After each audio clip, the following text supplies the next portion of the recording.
Superior vena cava. जो systemic veins है वो किससे कनेक्ट रहती हैं? सुपीरियर वेना कावा से।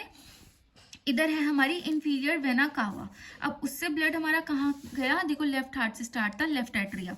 तो अब डीऑक्सीजनेटेड ब्लड है वो कहाँ पे जा रहा है? Right atria. अब डीऑक्सीजनेटेड ब्लड फिर कहाँ जाएगा? राइट वेंट्रिकल, और राइट वेंट्रिकल से कहाँ जाएगा? Pulmonary artery.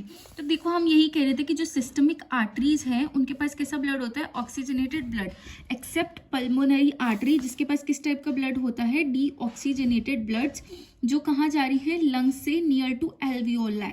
कहाँ जा रही है? एल्वियोलाई। अब देखो आर्टरी के पास डीऑक्सीजनेटेड ब्लड आया तो पल्मोनरी आर्टरी से वो कहाँ पे चला गया? Pulmonary capillaries. कहाँ चला गया? Pulmonary capillaries. अब जहाँ भी कैपिलरी की बात होगी मतलब हमारा एक्सचेंज होगा, तो यहाँ पे भी एक्सचेंज हुआ।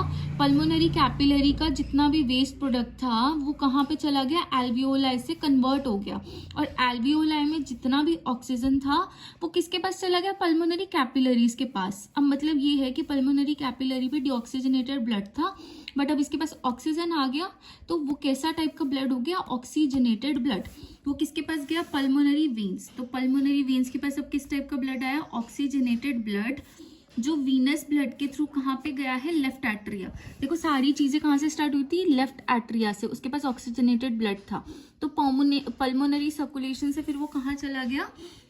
फिर से लेफ्ट एट्रिया में आ गया ऑक्सीजनेशन के फॉर्म में। Then we have left ventricle, और उससे कहाँ पे आया? Aorta, and this process is repeated. अब सर्कुलेशन जो है वो दो प्रकार की होती है, एक होती है सिस्टमिक सर्कुलेशन, एक होती है पल्मोनरी सर्कुलेशन। देखो पल्मोनरी सर्कुलेशन मैंने बहुत अच्छे से समझाई है। अब सिस्टमिक सर्कुलेशन जो है उसमें क्या क्या यूज होता है? Left heart, systemic arteries, then we have systemic capillaries, systemic veins. ठीक है, अब किसमें क्या क्या पाया जाता है ये मैंने लिखा है, कहाँ पे ऑक्सीजनेटेड ब्लड है। जहां भी कैपिलरीज की बात होगी वहां हमारा एक्सचेंज होगा। पहले था हम पे ऑक्सीजनेटेड ब्लड, वो किस में कन्वर्ट हो गया? डीऑक्सीजनेटेड में। पल्मोनरी कैपिलरी में क्या हुआ? डीऑक्सीजनेटेड ब्लड किस में कन्वर्ट हो गया? ऑक्सीजनेटेड कैपिलरीज में। ठीक है, अब पल्मोनरी वेन्स के पास ऑक्सीजनेटेड होता है ब्लड, और पल्मोनरी आर्टरी के पास कैसा होता है? Deoxygenated blood. This is deoxygenated blood. So hope you like this video. इससे तुम्हारा एक कंसेप्ट क्लियर होगा। इसके बाद जाके एनसीईआरटी पढ़ना तुम्हें बहुत ईजी लगेगा। I just understand this topic and think that I should share this topic with you all.